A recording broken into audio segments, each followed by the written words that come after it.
If you've ever tried to fix your brand by changing your logo, colors, or tagline, but your message still feels off, you are not alone. Most small business owners mix up brand strategy and personal brand strategy. And yes, they are two different things. One builds your business, the other builds you. When you don't know which one you're building, your message gets lost in the noise. Today, I'm going to break down the difference for you and show you how to use both to create a brand that feels clear, confident, and truly aligned with your goals. Hey, I'm Suze Chadwick, the creator of Brand Builders Academy and the Amplify Accelerator. I have helped hundreds of service-based businesses clarify their message, build brand systems that scale, and attract clients who instantly understand their value. Over the years, I've worked with hundreds of entrepreneurs who were doing all of the branding things, but still couldn't explain what made them different. The turning point always comes when they understand how brand strategy and personal brand strategy fit together. So here's the big idea. A brand strategy defines how your business is positioned in the market, and a personal brand strategy defines how you, the person behind the business, shows up and connects. And both matter. In this video, I'll walk you through 3 parts. What a brand strategy really includes beyond the visuals, what a personal brand strategy is and why it matters, and how to blend them to build a brand that attracts trust. So let's start with brand strategy. Your brand strategy is the foundation of your business identity. It's not design, it's direction. And here are the things that it covers that you may have already done, hopefully, in your business.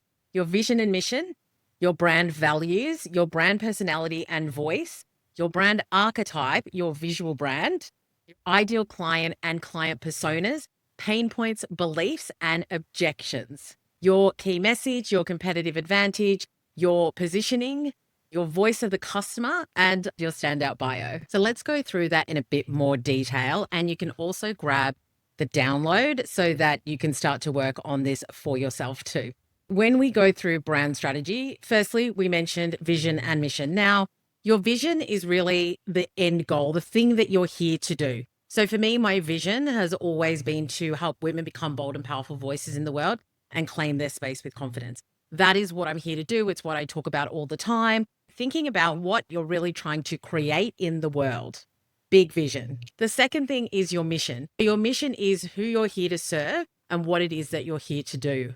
It gets a little bit more granular and really think about what is it that I want to do more tactically. Next, we want to look at our brand values. So what are the values that you live by? For me, it's things like knowledge, community, togetherness, boldness. So these are things where that's how we guide the business. We always want to be kind. We always want to be inclusive. We always want to be helping our clients to gain knowledge and expertise. My big vision and what I'm here to do is help my clients become more confident, bold, and courageous. These are values and words that we use that we just think is really important. And we feel like if somebody is aligned with those values, then we're going to be the right fit for each other. You need to know what yours are so that you can communicate them as well. If you just search up a list of values, you can start to work on your own if you haven't defined yours yet. Then we go into your brand personality. So if your brand was a person, what kind of person would they be? What kind of personality would they have? And there's been a lot of brands that I know where their brand has got a persona. It's not always them. If you're a solopreneur, a lot of the time our brand personality is us, which is a crossover to personal branding.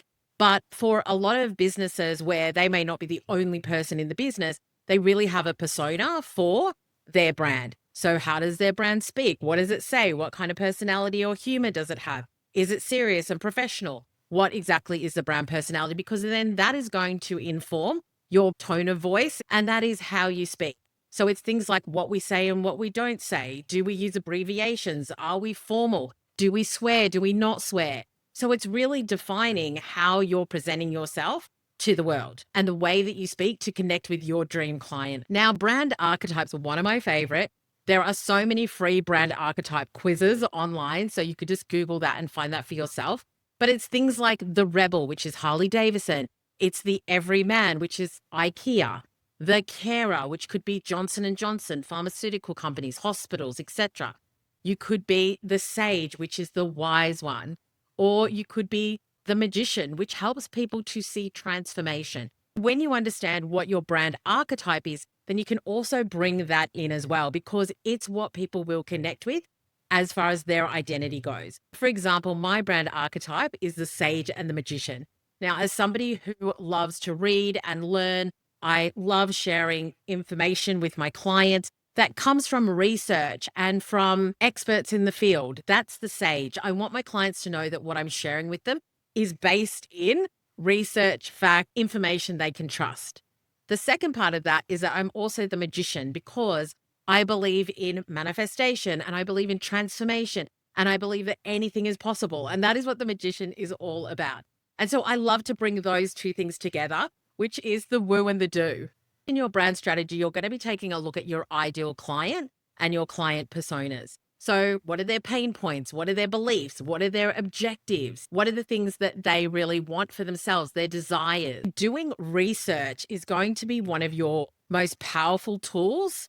If you don't know these things, then you've got to be able to go out and find it. In my first year of business, I interviewed over 100 women to really understand why they weren't being courageous, what was holding them back from being confident, why they weren't showing up and doing the things that they really want, what were the stories and beliefs that were holding them back.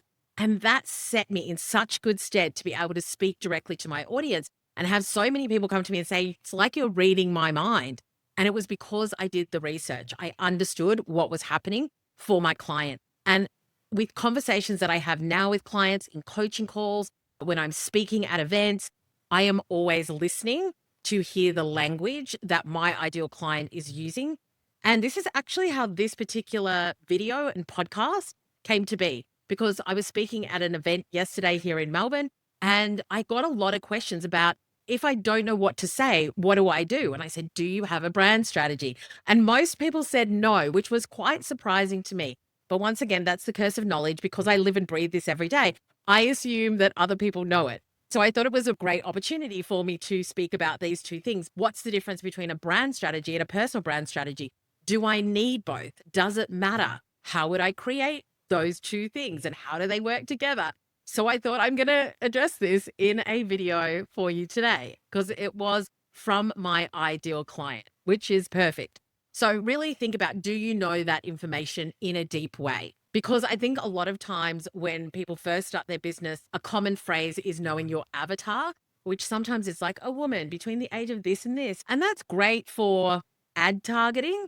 But if you really want to connect with your audience and have a deep conversation with them and let them know that you understand who they are, then you need to know your client's pain points and beliefs and desires and what they're thinking at 2 o'clock in the morning and the questions that they've got. Think that they know the answer to, but they don't. So this is so important, which is why if you ever feel like you don't know what to talk about, you've got to go back to all of this information. And if you don't have it, then this is a job that you absolutely need to do. As we've said, this is the foundations of your business and your brand. Out of all of that information, you're going to understand what some of the objections are that your clients might be coming up with as to why they won't buy or why they can't do this or why whatever their excuses are.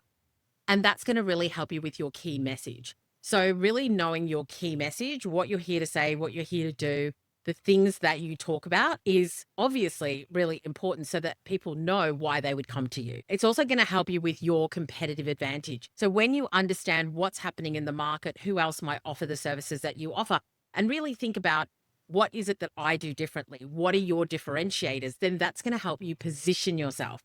I always use the example of, are you Kmart or are you Chanel? Where are you positioning yourself in the market when it comes to quality, when it comes to price, when it comes to who you're going to be competing against, and also where your customer is going to be living too? Are you targeting somebody who wants to buy a $250 product, or are you targeting somebody who wants to buy a $250,000 product?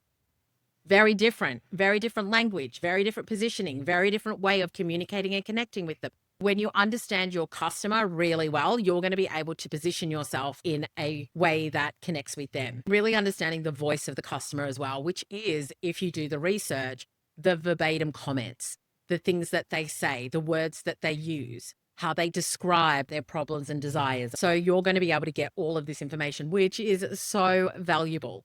It's going to help you in your sales copy. It's going to help you when you're speaking to clients so that they really know that you get them. One thing that is probably not usually in a brand strategy, but that I like to add, is your standout bio. Based on all of this information, Who are you? Who do you serve? How do you help? Where are you positioned? And what is the outcome that people can have when they work with you? When you've got that standout bio, think about it as if you were speaking at an event and the MC got up and started to introduce you. What is it that they would say about you? How could they position you as the expert that's about to speak to the room? This could be a bio that you use when you get asked to go on a podcast, when you get asked to speak, whatever it is that you're doing. This gives the audience you in a nutshell, and in a powerful nutshell at that. Think of it as the architecture of your brand. The way that I always love to explain this to clients is that your brand strategy are the foundations of your house. It is the slab, it is the thing that everything else is built on top of. Now, if you start your business and you don't have a brand strategy, you're not going to know all the things that I've just mentioned. And then you're going to be building on something that has no foundation. And eventually everything will come crumbling down because it doesn't have the structure that it needs. Your brand strategy tells your audience what you do, who you serve, and why it matters. If your business were a building, the strategy is the blueprint. And like I said, the foundation keeps everything aligned from your website to your social posts. So your brand feels consistent and intentional. Now, let's talk about personal brand strategy, which is something that I absolutely love as a personal brand coach. This is all about you, the face, the story, the energy behind your business. It includes your brand vision, your personal brand goals, the hill you're willing to die on, which is your unique message and the thing you love to talk about, your enemy, what you're fighting against in your industry, your who, the people you're here to serve, and becoming the niche, how you show up as a clear choice. It also includes your brand story, how you build your community. So let's dive a little bit deeper into the personal brand strategy so that you know exactly what each of those things actually means and would look like. So your brand vision and your personal brand goals. Your brand vision when it comes to your personal brand is really thinking about who you want to be to your clients and your community. Like, what is the position that you want to take? So do you want to be the leader? You want to be the cheerleader? You want to be the rallier, the inspirer? Whatever it is, really think about what is it that I want to be to my community? How do I want them to feel when it comes to the way in which I build the community, I coach, I consult, I connect and engage with them, so that you've got real clarity around that. And I'll use Brené Brown because I love her as an example. She's got her business. So they have a brand strategy around the structure of the business, just like Oprah has with OWN. But then Brené is the leader. Now she's got a whole lot of other facilitators in the business. That's not aligned with her personal brand. That's aligned with her business brand. But when it comes to her and she's on podcasts and she's speaking and she's running events and seminars and on TED Talks, etc., that's her personal brand. Who is she to the community she's building? How do we feel when we watch her? How do we feel when we engage with her? What are the values that she has that she wants to bring to the work that she does? And then also thinking about what your personal brand strategy goals are. So for example, with my personal brand, if my personal brand is doing what I want it to do, I'm getting invited onto podcasts. I'm getting invited to come and keynote and speak on stages. I'm getting asked to contribute to things. When you build your personal brand, what do you want it to do for you? I want it to attract clients. I want it to build my community. I want it to help me get opportunities. I want it to help me to build a brand that sells for me, where I've just got clients that are coming to me and I don't have to go and get them. Now we start to get a little bit more personal here. What is the hill that you're willing to die on? This is the thing that you believe wholeheartedly. So for me, the thing that I believe wholeheartedly is that there are women in the world who are exceptional, who are amazing, who have got so much to give, but they're not willing to get visible. They don't have the confidence to get visible. If they got visible, the impact they would have is massive.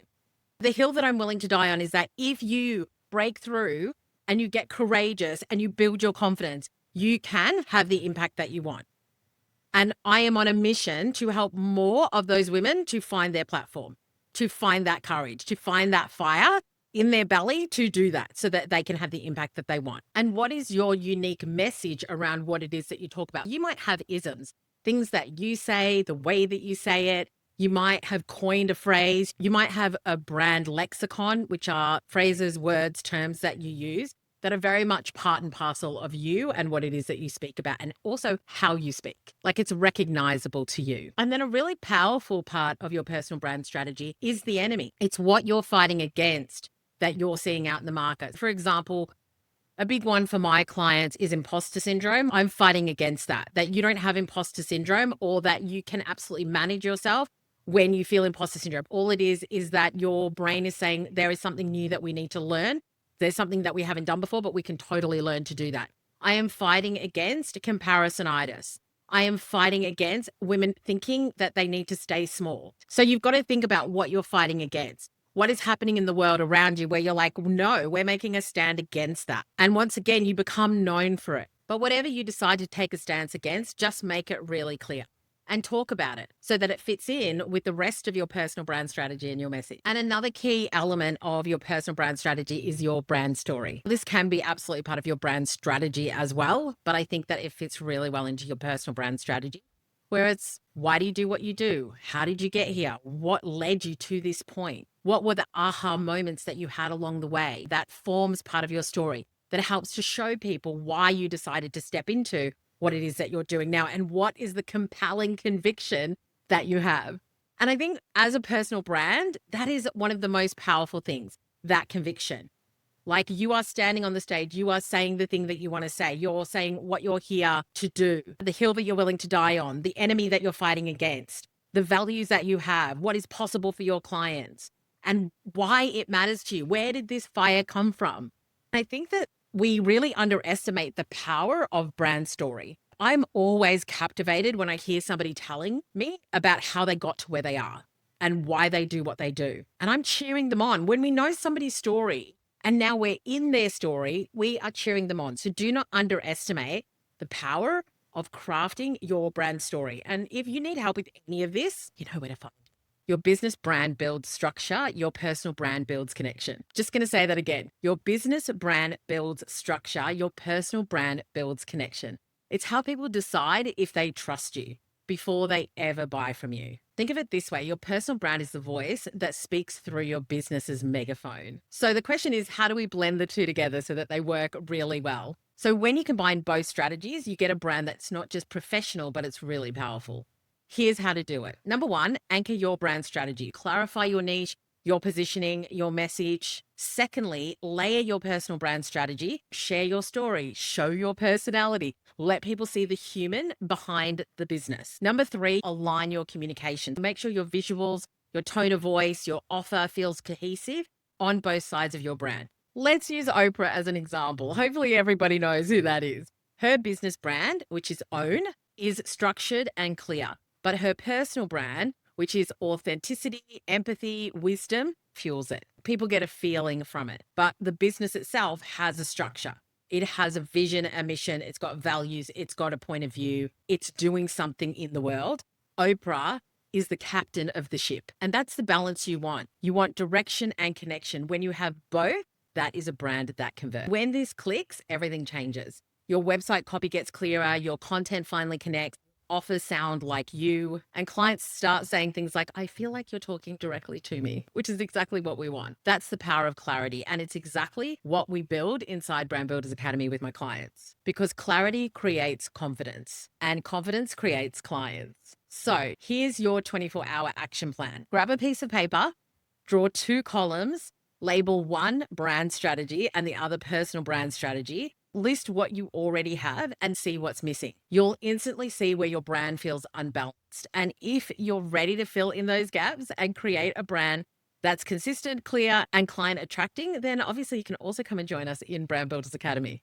You'll get the full framework, templates, live coaching, and turn your messaging into momentum, because your brand isn't just what you say, it's how you make people feel.